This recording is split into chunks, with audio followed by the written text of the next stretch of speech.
was mentally unstable. He personally delivered, one by one, all 5 of his infant children by his mistress to the foundlings' home down the street, and his ideas do encourage unprincipled behaviour. He believed that true virtue lay in the noble savage who was uncorrupted by civilization. He was against a social contract that guaranteed natural rights and in favour of dictate by the general will. This, he felt, was bound to be directed toward the common good, and when the individual voluntarily subjected himself to it, he would be forced to be free. Inevitably, this has an ominous ring to 20th-century ears. Rousseau's ideas were to inspire both the glories and the excesses of the French Revolution, and continue to play a similar role in the 20th century.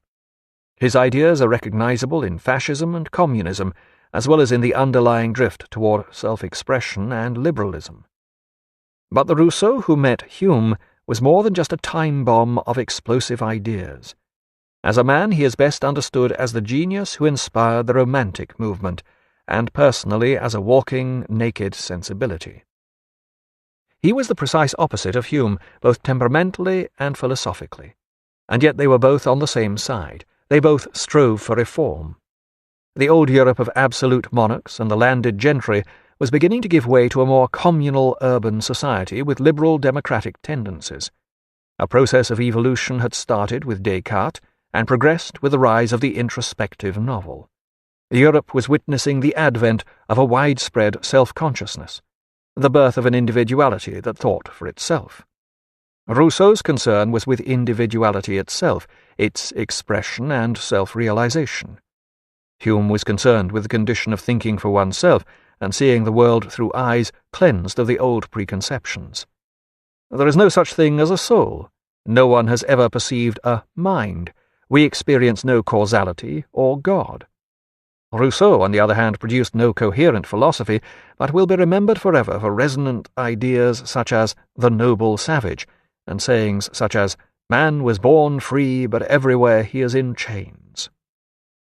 Rousseau was on the run after publishing Émile, which supported democracy and denied the divine right of kings, and Hume offered to look after him.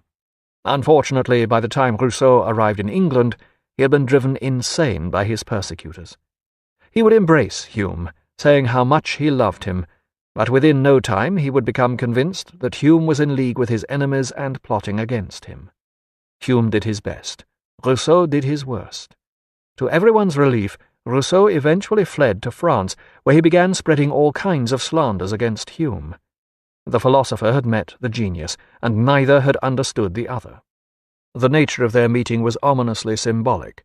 The struggle between their two positions continues to this day. This book is continued on Disc 2. Hume in 90 Minutes, continued. Disc 2. In 1769, Hume returned to live in Edinburgh. By now he was enormous, the fattest of Epicurus's hogs, according to Gibbon, who was no lightweight himself. His comment on Hume was intended as approbation. Hume continued to work hard, revising and rewriting his history and his philosophical works, and writing essays. He also wrote an oddly objective and evasive autobiography. Perhaps he didn't wish to give ammunition to his enemies, who were many. To the conservative elements of the establishment, the church, orthodox academia, etc., he remained anathema. On the other hand, an anonymous pamphlet called Character of by himself, which was certainly about Hume and almost certainly by him, contains deep insights into his character and self-assessment. A very good man, the constant purpose of whose life is to do mischief. An enthusiast without religion, a philosopher who despairs to attain the truth. Exempt from vulgar prejudices, full of his own. Hume now became the famous old man of Edinburgh. He enjoyed dining at length with his friends, who became known as the iterati, but he also continued to discuss his ideas with his intellectual peers, such as his long-time friend Adam Smith, the social philosopher and pioneering theoretical economist.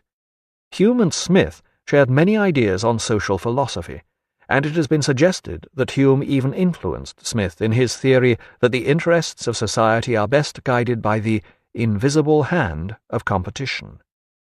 This hand, which shaped the 20th century, looks set to throttle the 21st, when there will be strictly limited resources for which to compete. But neither Hume nor Smith should be held responsible for the blindness of present-day economists. They lived at the dawning of an era of seemingly unlimited possibilities in so many spheres, an era on which the sun is now fast setting. But in other respects, Hume's ideas are often in deep accord with those of the 20th century. If we take in our hand any volume of divinity or school metaphysics, for instance, let us ask, does it contain any abstract reasoning concerning quantity or number? No. Does it contain any experimental reasoning concerning matter of fact and existence? No. Commit it then to the flames, for it can contain nothing but sophistry and illusion. And the whole world presents nothing but the idea of a blind nature, pouring forth from her lap, without discernment or parental care, her maimed and abortive children. Such opinions were a rarity in the mid-18th century. Gradually, Hume's physique and lifestyle began to take their toll. He became increasingly ill, and eventually 2 eminent surgeons were called in to examine him. One after the other they prodded their fingers and squeezed his massive stomach. In the end they agreed that he was suffering from a tumour of the liver. Ever the bold but sceptical seeker after truth, Hume prodded his own fingers into his stomach and personally confirmed their diagnosis, discovering a tumour about the bigness of an egg, which was flat and round. His health gradually failed, and he lost a lot of weight. Word got around that Hume was dying, and people flocked from far and wide to see if the great atheist would repent on his deathbed. Boswell arrived to find that Hume was lean, ghastly, and quite of an earthy appearance. It's difficult to decide whether this last observation is inexact or profound. But when Boswell asked Hume if he believed it was possible there was an afterlife, he answered it was possible a piece of coal put on the fire would not burn. At the end of a long illness, Hume died on August 25th, 1776, without repenting. A considerable crowd gathered outside his door to watch the funeral procession of the atheist. But he was not an unpopular figure with the mob, only the Church, and unlike the great philosophers to come, his philosophy remains plausible. But there's one snag. When we read Hume's philosophy, we recognize that we think like this, but we know that we don't live like this. Is it possible that this time philosophy was right, and that we are the ones who are wrong? Afterword. Epistemology, the investigation of the grounds for knowledge, was seen by many as the core of philosophy. Before Hume, epistemology had been a thriving industry, producing all kinds of theories. Upon these were based the amazing systems that were the pride and joy of philosophy. This was philosophy's main selling point, a system that explained everything. With Hume, the bottom fell out of the market. Hume showed that the construction of philosophical systems was no longer possible, but it is in the nature of philosophy to attempt the impossible. In the era immediately following Hume, German philosophers were to produce the grandest philosophical systems known to man. Kant read Hume and claimed that this experience awoke me from my dogmatic slumbers. As a result, Kant produced an all-embracing system of the highest ingenuity and insight. This in turn was followed by Hegel, who produced the greatest philosophical dinosaur of them all, a metaphysical system so vast and complex as to be well beyond the comprehension of mere mortals. It was Nietzsche who saw that these misguided attempts could only produce extinct beasts. In Nietzsche's view there was more sense in a page of Hume than in the entire works of Hegel. Yet even Nietzsche failed to clear the epistemological hurdle that Hume had placed in the way of philosophic advance, admitting that Hume's objections to almost everything were unanswerable. The only way to proceed was to ignore them.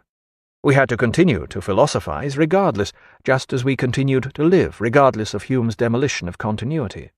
There were always lots of other things to philosophize about. In the 20th century, Wittgenstein adopted a comparable approach. Cavalierly ignoring Hume, to the point of not even bothering to read him, Wittgenstein soon arrived at a remarkably similar philosophic position. Great minds don't always think alike because they plagiarize the same sources. Hume may well have pushed Humpty Dumpty from the wall, but still nobody has worked out how to put him together again. Nowadays philosophy insists upon ignoring certain questions which it deems unanswerable. It's worth noting that it also ignores certain answers. Hume, his true successors, and modern science.